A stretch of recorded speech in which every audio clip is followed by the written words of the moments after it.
A9 ನ್ಯೂಸ್ಗೆ ಸ್ವಾಗತ. ನಾನು ರೇಣುಕಾ ಅನೂರೆ. ನೊಂದು ಮಕ್ಕಳು ಬಂದಾಗ ನಾವು ಅರ್ಜಿ ತಗೊಂಡು ಅದರ ಬಗ್ಗೆ ಕ್ರಮ ಕೈಗೊಳ್ತೀವಿ, FIR ಮಾಡ್ತೀವಿ, ಅರ್ಜಿ ಕರೆಸ್ತೀವಿ. ಇಲ್ಲ ಕರೆದವ್ರಿಗೆ ಸಣ್ಣ ಪ್ರಮಾಣದಲ್ಲಿ ಇತ್ತಂದ್ರೆ ಅದನ್ನು ಕರೆಸಿ ಅಲ್ಲಿಯಲ್ಲೇ ಮುಗಿಸ್ತೀವಿ. ಆಮೇಲೆ ಈ ಪೊಲೀಸ್ ಇಲಾಖೆಯ ಮುಖ್ಯ ಉದ್ದೇಶ ಸಾರ್ವಜನಿಕರ ಆಸ್ತಿ ಕಾಪಾಡೋದು ಮತ್ತು ಕಳ್ಳತನ ಅಪರಾಧವನ್ನು ಪತ್ತೆ ಹಚ್ಚುವುದು, ಈ ಕೆಲಸ ಮಾಡ್ತೀವಿ. ಆಮೇಲೆ ನೀವು ಬಾಲ್ಯ ಇದು ಚೈಲ್ಡ್ ಮ್ಯಾರೇಜ್ ಗೊತ್ತಿರ್ಬೇಕಾದ್ರೆ ಎಷ್ಟು ವಯಸ್ಸಿನಾಗ ಆಗ್ಬೇಕು ಮದುವೆ? ಗಂಡಿಗೆ ಗೊತ್ತೈತಿ ಅದ್ರೊಳಗಾದ್ರೆ ಮದುವೆಯಲ್ಲಿ ಕೇಸ್ ಆಗ್ತೈತೆ. JJ ಆ್ಯಕ್ಟ್ ಪ್ರಕಾರ ಯಾರು ಮದುವೆ ಮಾಡ್ತಿರ್ತಾರೋ ಅವ್ರ ತಂದೆ ತಾಯಿ, ಅವರ ಗಂಡನ ತಂದೆ ತಾಯಿ ಹಾಗೂ ಆ ಹುಡುಗಿ ತಂದೆ ತಾಯಿ ಅವ್ರ ಕೇಸ್ ಆಗ್ತೈತಿ. ಈಗಾಗಲೇ ಒಮ್ಮೆಲೆ ಆಗ್ಯಾವ. ನಿಮಗೆಲ್ಲ ಕಾನೂನು ಅರಿವು ಇರಬೇಕು ಅದ್ರ ಬಗ್ಗೆ. 18 ವಯಸ್ಸು ಅಥವಾ ಈಗೆಲ್ಲ 24-23 ಆಗಿರ್ತಾರೆ.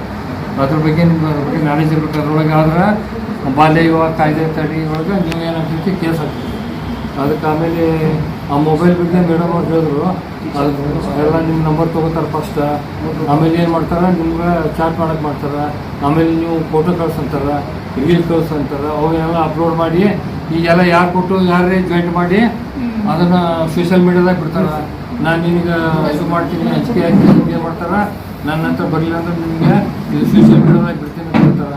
ಅದಕ್ಕೆ ನೀವು ಅಂಜಿ ಏನು ಮಾಡ್ತೀರಿ, ಅವ್ರ ಮಾತು ಕೇಳಬೇಕಾಗ್ತೈತಿ. ಹೌದಾ? ಅಂಜಿ ನೀವು ಮನ್ಯಾಗ ತಂದೆ ತಾಯಿಗೆ ಹೇಳಂಗಿಲ್ಲ, ಟೀಚರ್ಗೆ ಹೇಳಂಗಿಲ್ಲ, ಪೊಲೀಸರಿಗಂತೂ ಮೊದಲೇ ಬರೋಂಗಿಲ್ಲ ನೀವು, ಹೌದಿಲ್ಲ?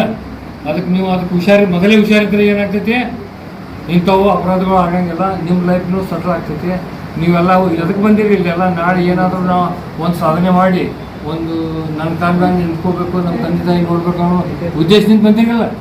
ಅದು ಬಿಟ್ಟು ಬೇರೆ ವಿಷಯ ಮಾತಾಡಬಾರ್ದು, ಬೇರೆ ವಿಷಯ ನೋಡಬಾರ್ದು, ಬೇರೆ ವಿಷಯ ಕೇಳಬಾರ್ದು. ನಿಮ್ದು ಏನಿದ್ದು ವಿಷಯ, ನಾನು ಎಲ್ಲಿ ಮಗಳು ಏನಾಗಬೇಕು, ನನ್ನ ಕಾಲದಾಗ ನಿಂತಿರ್ಬೇಕು, ನನ್ನ ತಂದೆ ತಾಯಿ ಸಾಕಬೇಕು, ನಾವು ತಂದೆಗೆ ಸಾಕಬೇಕು ಅನ್ನೋದು ಚಲೋ ಇರಬೇಕು. ನಾನು ನೌಕರಿ ಮಾಡ್ತೀನಿ, ಪೊಲೀಸ್ ಆಫೀಸರ್ ಆಗ್ತೀನಿ, ಬೇರೆ ಟೀಚರ್ ಆಗ್ತೀನಿ, ಲೆಕ್ಚರರ್ ಆಗ್ತೀನಿ ಅನ್ನೋ ಮನೋಭಾವನೆ ನಿಮ್ಮಲ್ಲಿ ಇರಬೇಕು. ಏನಿರಬೇಕು ಏನು ಗುರಿ ಇರಬೇಕು. ಆ ಗುರಿ ಇದ್ದಾಗ ಮಾತ್ರ ನೀವು ಕೆಲಸ ಮಾಡಬೇಕು. ಈಗ ನೋಡಿ ಎಷ್ಟು ಪೋಸ್ಟ್ ಕರ್ಬೇಕಂದ್ರೆ ಪೊಲೀಸ್ ಒಳಗೆ ಎಷ್ಟು ಕರ್ಬೇಕು ನೋಡಿ. ಎಲ್ಲ ನಾಳೆ ಎಕ್ಸಾಮ್ ಅದಾವೆಲ್ಲ, PUC ಸೆಕೆಂಡ್ ಇಯರ್ ಆದವರೆಲ್ಲ ಸಿವಿಲು, ಡಿಗ್ರಿ ಆದವರು ಸಬ್ ಇನ್ಸ್ಪೆಕ್ಟ್ರ ಪೋಸ್ಟಿಗೆ ಅಪ್ಲೈ ಮಾಡ್ಬೋದು. ಅವ್ರು ಸಾಕಷ್ಟು ಪೋಸ್ಟ್ ಕರ್ತಾರೆ, 5,000, 3,000, 4,000. ಅದು ಅಂಥವೆಲ್ಲ ನೀವು ಅಪಾರ್ಚುನಿಟಿ ತೊಗೊಂಡು ನೀವು ಬೆಳಿಬೇಕು. ನಮ್ಮಲ್ಲಿ ಎಲ್ಲ ಫ್ರೀ ಇರ್ತೈತಿ, ಏನು ದುಡ್ಡು ಕೊಡ್ಬೇಕು ಅನ್ನೋಂಗೆಲ್ಲ ಏನಿಲ್ಲ.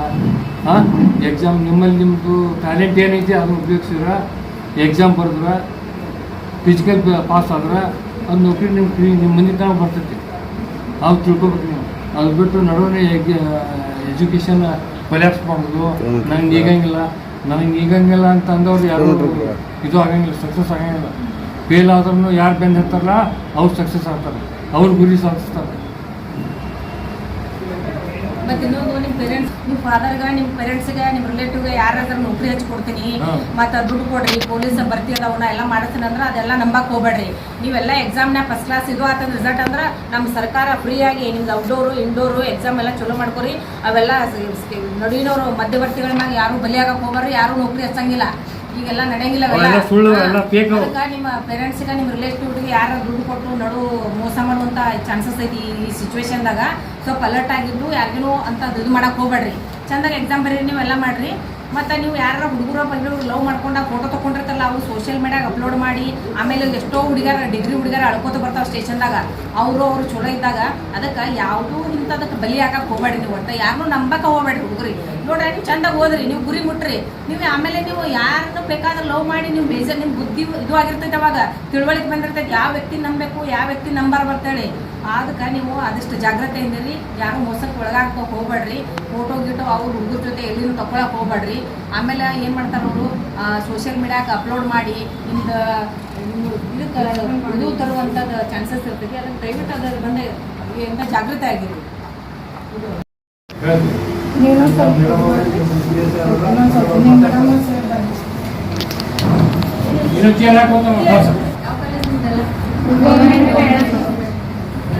ಬರ್ತೀರಿ ಎಲ್ಲ ಮೊಬೈಲ್ ಎಲ್ಲ ಯೂಸ್ ಮಾಡ್ತಾರೆ. ಹೋಗ್ಸೋ ಕೇಸ್ ಬಗ್ಗೆ ಗೊತ್ತೈತಿ ನಿಮ್ಗೆ? ಹೋಗ್ಸೋ ಕೇಸ್ ಬಗ್ಗೆ ಯಾರಿಗೆ ಗೊತ್ತೈತಿ? ಗೊತ್ತಿಲ್ಲ.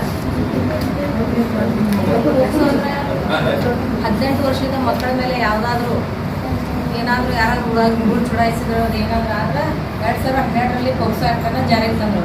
ಪೋಕ್ಸೋ ಆ್ಯಕ್ಟನ್ನು ಯಾಕೆ ಜಾರಿಗೆ ತಂದ್ರು ಅಂದ್ರೆ ಮೊದಲ ಎಲ್ಲ ನ್ಯಾಯಾಲಯದ ಮಕ್ಕಳ ಪ್ರಕರಣಗಳು ಎಲ್ಲ ನ್ಯಾಯಾಲಯದಾಗ ನಡೀತಿದ್ವು. ವಿಶೇಷ ಕೋರ್ಟ್ ಅಂತೇಳಿ ಪೋಕ್ಸೋ ಕೋರ್ಟ್ ಅಂತೇಳಿ ಸ್ಥಾಪನೆ ಮಾಡಿ 2012ರಾಗ ಪೋಕ್ಸೋ ಕಾಯ್ದೆಯನ್ನು ಜಾರಿಗೆ ತಂದರು.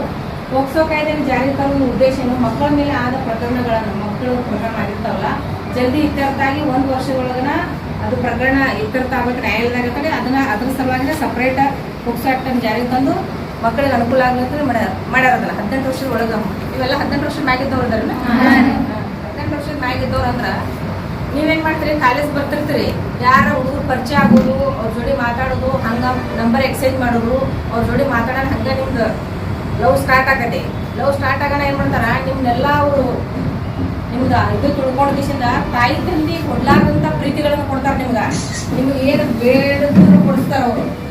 ಒಂದೊಂದು ನಾವು ಏನು ಮಾಡ್ತೀವಿ, ಬಡತನ ಪರಿಸ್ಥಿತಿಯಿಂದ ಬಂದಿರ್ತೀವಿ. ನಮ್ಮ ತಾಯಿ ತಂದೆಗೆ ಎಲ್ಲ ಆಸೆ ಆಕಾಂಕ್ಷೆಗಳನ್ನು ಪೂರೈಸುವಂಥ ಶಕ್ತಿ ಇರೋದಿಲ್ಲ. ನಮ್ಮ ಮೊಬೈಲ್ ಯೂಸ್ ಮಾಡ್ತಿದ್ರೆ ನಾವು ಪ್ರೊಜೆಕ್ಟ್ ವರ್ಕ್ ಸಲುವಾಗಿ ಅಷ್ಟೇ ಯೂಸ್ ಮಾಡ್ಬೇಕು. ಯಾರು ಮಾತಾಡಿಸಿದ್ರು ಮಾತಾಡಕ್ ಹೋಗೋದು. ನಮ್ಮ ಗುರಿ ಏನ ಈಗ ಮ್ಯಾಲೆ ನೋಡ್ತಿರ್ತೀವಲ್ಲ, ನಮ್ಮ ದೃಷ್ಟಿಕೋನ ಮೇಲೆ ಇರ್ಬೇಕು, ಅದು ಕೆಳಗಿರಬಾರ್ದು.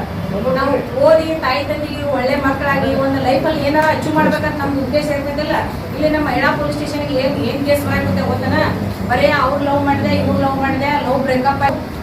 ನಮ್ದು ತಾಯಿ ತಂದೆ ಹಾಕಿ ಕೊಟ್ಟ ಏನ ನಮ್ದು ಇರ್ತೈತಲ್ಲ ಉದ್ದೇಶ, ಅದನ್ನ ಪೂರೈಸ್ಬೇಕು.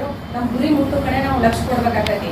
ಯಾರೋ ಏನೋ ಆಸೆ ತೋರಿಸಿದ್ರು, ನಮ್ಮ ಅಲ್ಲಿ ಬಾ ಅಂದ ಇಲ್ಲಿ ಬಾ ಅಂದ, ನಮಗೆ ಕೇಸ್ ನಿಮ್ಮ ಸಣ್ಣ ನೀವು ಇರ್ತಾರಲ್ಲ, ನಿಮ್ಮ ಮಕ್ಕಳ ಭವಿಷ್ಯ ಹಾಳಾಗೋದು ನೋಡಿ ನಮಗೆ ಕೆಟ್ಟ ಭಯಂಕರ ಅಷ್ಟು ತಾಪಾಕೈತಿ. ಬಟ್ ನಿಮ್ದು ಲೈಫ್ ಎಲ್ಲ ಮುಗಿದು ಹೋಗ್ಬಿಟ್ಟಿರ್ತೈತೆ. ಅವಾಗ ನಮ್ಮ ಕೈಯಾಗ ಇದ್ದಾಗ ನಾವು ಸುಧಾರಣೆ ಆಗ್ಬೇಕಲ್ಲ. ಅದಕ್ಕೆ ದಯವಿಟ್ಟು ನಿಮ್ಗೆ ಯಾರಾದರೂ ತೊಂದರೆ ಕೊಡ್ತಿದ್ದಾರೆ, ನೀವೇನು ಮಾಡ್ತೀರಿ, ನಮ್ಗೆ ತೊಂದರೆ ಕೊಡ್ತಾ ಇರ್ತಾಳೆ ಶಾಲ್ಯಾಗ ಸರ್ ಮುಂದೆ ಹೇಳೋಣ, ಮೇಡಮ್ ಮುಂದೆ ಹೇಳೋಣ, ಮುಜುಗರ ಬಿಡ್ತೀರಿ. ನೀವು ಹೇಳ್ಬಾರ್ದಂತೇಳಿ ಅಲ್ಲೇ ಮುಚ್ಚಿಟ್ಕೋತೀರಿ. ಮತ್ತು ಆಮೇಲೆ ಮಾಡ್ತೀರಿ, ಮನ್ಯಾಗ ಹೇಳೋಣ ನಮ್ಮ ಪೇರೆಂಟ್ಸ್ ಕಾಲೇಜ್ ಬಿಡಿಸ್ತಾರನು, ಅದೊಂದು ಭಯ ಇರ್ತೈತೆ ನಿಮ್ಗೆ. ಎಲ್ಲ ಇಟ್ಕೊಂಡು ನುಂಗ್ಕೊಂಡು ಎಲ್ಲ ಸಹಿಸ್ಕೊಂಡು ಏನು ಮಾಡ್ತೀರಿ ನೀವು, ಏನು ಮಾಡ್ತೀರಿ, ಯಾರಾದ್ರೂ ಜೀವನದಾಗ ಅದನ್ನ ಫೇಸ್ ಮಾಡುವಂಥ ಕೆಪಾಸಿಟಿ ಇಲ್ಲಾರ್ದ ಏನು ಮಾಡ್ತೀರಿ, ಲೈಫಿಗೆ ತೊಂದರೆ ಮಾಡ್ಕೋತೀರಿ, ಏನಾರ ಜೀವನಕ್ಕೆ ಅಪಾಯ ಮಾಡ್ಕೋತೀರಿ. ಅದಕ್ಕೆ ಅದನ್ನು ಮಾಡ್ಕೊಳಕ್ ಹೋಗ್ಬಾರ್ದು. ನಿಮ್ದು ಏನೇ ಸಮಸ್ಯೆ ಇದ್ರು ಟೀಚರ್ ಮುಂದೆ ಹೇಳ್ಬೇಕು. ಎಲ್ಲ ಕಾಲೇಜ್ ಒಳಗೆ ಲೇಡೀಸ್ ಟೀಚರ್ ಅದಾರ, ಮತ್ತು ನಿಮ್ಮ ಅಣ್ಣ ತಂದೆ ಸಮಾನ ಅಂತ ಗುರುಗಳು ಅದಾರ. ಮತ್ತು ಅಲ್ಲಿಂದ ಹೇಳಕ್ಕಾಗ್ಲಾರ್ದಂತ 112 ಐತಿ. 112ದಾಗ 3 ಸೇವೆ ಅದಾವ. ನಿಮ್ಗೆ ಗೊತ್ತೈತೆ ಅದು ಯಾವ ಸೇವೆ ಅದಾವ ಹೇಳಮ್ಮ? ಆಂಬುಲೆನ್ಸ್, ಪೊಲೀಸ್ ಸ್ಟೇಷನ್, ಅಗ್ನಿಶಾಮಕ. 112ನೇ ಯಾಕೆ ಒಂದೇ ನಂಬರ್ದ ಸೋರಿನ ಅಡಿಯಲ್ಲಿ 3 ಯೋಜನೆಗಳನ್ನ ಯಾಕೆ ಇಟ್ಟಾರಂತಂದ್ರ ಮಕ್ಕಳಿಗೆ ಗೊತ್ತಾಗಂಗಿಲ್ಲ. ಯಾವ ನೀವೇನ್ ಮಾಡ್ತೀರಿ, ಆಮೇಲೆ ನೀವೆಲ್ಲ ನಿಮ್ಮ ಮನೆ ಹತ್ರ ಬೆಂಕಿ ಹತ್ತೈತಂದ್ರೆ ಯಾವ ನಂಬರ್ ಹಚ್ಬೇಕು ಅನ್ನೋದು ಗೊತ್ತಾಗಂಗಿಲ್ಲ ನಿಮ್ಗೆ. ಏನಾರ ಹುಡುಗರು ಯಾರ ಚುಡಾಯಿಸೋದು, ಬಸ್ ಸ್ಟ್ಯಾಂಡ್ದಾಗಲಿ ನಿಮ್ಗೆ ಹೋಗುವಾಗಲಿ ಚುಡಾಯಿಸೋದಂದ್ರೆ ಅವಾಗ ನಿಮ್ಗೆ ಯಾವ್ದು ಇದು ಮಾಡ್ಬೇಕನ್ನೋದು ಗೊತ್ತಾಗಂಗಿಲ್ಲ. ನಿಮ್ಮ ಮನ್ಯಾಗ ಯಾರ ಏಸದವರು ರಾತ್ರಿ ಅದು ಏನಾರ ತೊಂದರೆ ಆಯ್ತಂದ್ರೆ ಆಂಬುಲೆನ್ಸ್ ಕರಿಬೇಕಂದ್ರೆ ಎಲ್ಲಿ ಅಂದ್ರೆ ಅದಕ್ಕೆ ಏನು ಮಾಡ್ಯಾರ, ಪೊಲೀಸ್ ಇಲಾಖೆ ಆಂಬುಲೆನ್ಸ್ ಫೈರ್ ಎಲ್ಲ ಇಟ್ಕೊಂಡು ಸರ್ಕಾರದವ್ರು ಏನು ಮಾಡ್ಯಾರ 112ದನ ಒಂದೇ ನಂಬರ್ದ ಅಡಿಯಲ್ಲಿ 3 ಯೋಜನೆಗಳನ್ನು ಇದು ಮಾಡ್ಯಾರ. ಅದಕ್ಕೆ ನೀವು ಏನೇ ತೊಂದರೆ ಆದರೂ 112 ಕಾಲ್ ಮಾಡೋದು. ಮತ್ತು ನಮ್ಮ ಮಹಿಳಾ ಪೊಲೀಸ್ ಸ್ಟೇಷನ್ ನಿಮ್ಮ ಸೆಂಟ್ರಲ್ ಪ್ಲೇಸ್ ಐತಿ, ನಿಮಗೆ ನೀವು ಒಬ್ಬರೇ ಬರ್ಬೋದು. ನಿಮ್ಗೆ ಯಾರೋ ತೊಂದರೆ ಕೊಡೋಣ, ಏನಪ್ಪ ನಾವು ತೊಂದರೆ ಕೊಟ್ಟರೆ ನಮ್ಮ ಸೈಬರ್ ಮುಂದಾಲಿ ನಮ್ಮ ಮುಂದೆ ಅದು ಬಂದು ಹೇಳಿದ್ರೆ ಆ ಹುಡುಗ ಇನ್ನಷ್ಟು ತೊಂದರೆ ಕೊಡ್ತಾನೆ ಅಂತೇಳಿ ನೀವು ಅಂಜಿಕಿಸಿಂದ ಬಿಡುವಂಗಿಲ್ಲ. ನೀವು ಯಾರು ನಿಮ್ಗೆ ತೊಂದರೆ ಐತಲ್ಲ ನಿಮ್ಮ ಹೆಸರನ್ನ ಗೌಪ್ಯವಾಗಿಡ್ತೇವೆ. ಮೊದಲ ನಮ್ದು ಏನು ಸರ್ಕಾರದ ಉದ್ದೇಶ, ನಮ್ಮ ಠಾಣೆಯ ಉದ್ದೇಶ ಏನು, ನಿಮ್ಮ ಸಮಸ್ಯೆಗಳನ್ನ ಬಗೆಹರಿಸೋದನ್ನ ನಾವು ಆದ್ಯತೆ ಕೊಡ್ತೇವೆ ಮೊದಲ. ಅದಕ್ಕೆ ಯಾವುದೇ ತೊಂದರೆ ಇದ್ರೂ ಮುಚ್ಚಿಟ್ಕೊಳ್ಳೋ ಅವಶ್ಯಕತೆ ಇಲ್ಲ. ನೀವು ನಿರ್ಭಯವಾಗಿ ನಮ್ಮ ಪೊಲೀಸ್ ಸ್ಟೇಷನ್ ಬರ್ಬೋದು, 112 ಕಾಲ್ ಮಾಡ್ಬೋದು. ನೀವು ಎಲ್ಲೇ ಇದ್ರೂ ನಿಮ್ಗೆ ಹೇಳ್ಬೇಕು, ನಾವು ಇಂಥ ಪರಿಸ್ಥಿತಿಗಳು ತೊಂದರೆ ಸಿಕ್ಕಾಕೊಂಡಿವಿ, ಅದನ್ನು ನಿಮ್ಮ ಜೀವನ ಹಾಳು ಮಾಡ್ಕೋಬಾರ್ದು ನಮ್ಮ ಉದ್ದೇಶದಿಂದ ನಾವು ನಿಮ್ಗೆ ಇದನ್ನು ನಮ್ಮ ಸ್ಟೇಷನ್ ಕರೆಸಿದ ಮಹಿಳಾ ಪೊಲೀಸ್ ಸ್ಟೇಷನ್, ನಮ್ಮ ಇನ್ಸ್ಪೆಕ್ಟರ್ಸ್ ಅವರು, ನಾವು PSI, ನಮ್ಮ ಸಿಬ್ಬಂದಿ ಜನರು, ನಿಮ್ಮ ಸೇವೆಗೆ ನಾವು ಯಾವಾಗಲೂ ಸದಾ ಸಿದ್ದಿರ್ತೇವೆ. ನೀವೇನೇ ತೊಂದರೆ ಇದ್ರೂ ನಮ್ಮ ಸ್ಟೇಷನ್ ಸಂಪರ್ಕ ಮಾಡ್ಬೋದು, 112 ಕಾಲ್ ಮಾಡ್ಬೋದು. ಮತ್ತು ಈಗ ಮೊಬೈಲ್ನ ನೀವು ಯೂಸ್ ಮಾಡ್ತಿರ್ತೀರಿ, ನೀವು ಸೈಬರ್ ಕ್ರೈಮ್ ಪ್ರಕಾರ ಹೌದು ಯಾವನೋ ಒಬ್ಬ ಸಮಾಜಘಾತಕ ವ್ಯಕ್ತಿಯೊಳಗೆ ಯಾವುದೋ ಹುಡುಗರದ ಚಿತ್ರಣವಾಗಲಿ ಮತ್ತು ಸಮಾಜದ ಮ್ಯಾಗ ಪರಿಣಾಮ ಬೀರುವಂಥ ಯಾವುದೋ ಒಂದು ರೀಲ್ಸ್ ಆಗಲಿ ಏನೋ ಒಂದು ಅಪ್ಲೋಡ್ ಮಾಡಿರ್ತಾನೆ. ನಿಮ್ಗೆ ಏನಿಸ್ತೈತಿ, ನಿಮ್ಗೆ ಅದ್ರ ಬಗ್ಗೆ ನಾಲೆಜ್ ಇರೋಂಗಿಲ್ಲ. ಅದಕ್ಕೆ ನೀವು ಲೈಕ್ ಮಾಡೋದು, ಕಮೆಂಟ್ ಮಾಡೋದು, ಶೇರ್ ಮಾಡಿದ್ರೆ ಯಾವ ವ್ಯಕ್ತಿ ಅದನ್ನ ಅಪ್ಲೋಡ್ ಮಾಡಿರ್ತಾರಲ್ಲ ಸೋಷಿಯಲ್ ಮೀಡಿಯಾಗ ಅದರಷ್ಟೇ ಅಪರಾಧಿಗಳು ನೀವು ಹಾಕಿರಿ. ಅದಕ್ಕೆ ನಮ್ದೇನು ಗುರಿ, ವಿದ್ಯಾಭ್ಯಾಸ ಮಾಡೋದು, ನಮ್ಮ ಗುರಿ ಮುಟ್ಟೋದು, ಚಂದ ಓದೋದು, ತಾಯಿ ತಂದೆಗೆ ಒಳ್ಳೆ ಹೆಸರು ತರಬೇಕು. ಟೀಚರ್ಗಳು ಯಾವ ಕಾಲೇಜ್ ಅಂದ್ರೆ ಈ ಕಾಲೇಜ್ ಸ್ಟೂಡೆಂಟ್ ಅಂದರೆ ಒಳ್ಳೆ ಸ್ಟೂಡೆಂಟ, ಒಳ್ಳೆ ಸಂಸ್ಕಾರವಂತಳು, ಒಳ್ಳೆ ಬುದ್ಧಿವಂತಳು ಅಂತ ಪ್ರೀತಿ ವಾತ್ಸಲ್ಯಕ್ಕೆ ಪಾತ್ರರಾಗಿರ್ಬೇಕು ನೀವು. ನಮ್ಮ ಸಾಹೇಬರು ಇನ್ನಷ್ಟು ವಿಷಯ ಬಗ್ಗೆ ಹೇಳ್ತಾರೆ. ಈಗ ಪೊಲೀಸ್ ಇಲಾಖೆ ತಿದ್ದು ನೀವು ಜೀವನ ಮಾಡಿ ಕೊಡ್ಬೇಕು, ಹೊರಗಡೆ ಕೊಡ್ಬೇಕು, ನಿಮ್ಮ ಜೀವನ ಮತ್ತೊಬ್ಬರು ಅಳಿಸ್ಕೋಬೇಕು, ಆ ಥರ ಮಾಡಬೇಕು. ಆ ಹುಡುಗಿ ಹೆಂಗೆ ನೋಡಪ್ಪ ಬರ್ತಾಳೆ ಹೋಗ್ತಾಳೆ, ಆ ಸ್ಕೂಲ್ ಹೆಂಗೆ ಮಾಡ್ಬೇಕು, ತನ್ನ ಕಣ್ಣಂತ ಹೆಂಗೆ ಇರ್ತವೆ ಅನ್ನೋದು ಮತ್ತೊಬ್ಬರು ಹೇಳ್ಬೇಕು, ಊರನವ್ರು ಹೇಳ್ಬೇಕು, ಶಾಲ್ಯಾಗ ಟೀಚರ್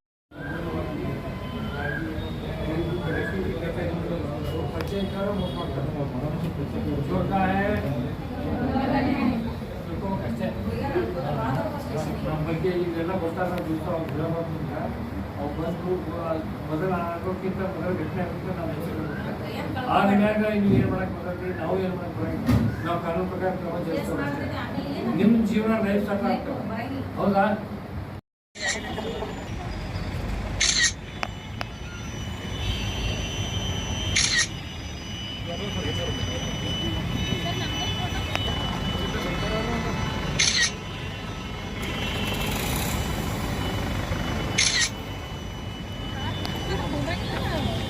ಸ್ವಲ್ಪ ಅಷ್ಟೇ ಒಂದೇ ಮಿನಿಟ್.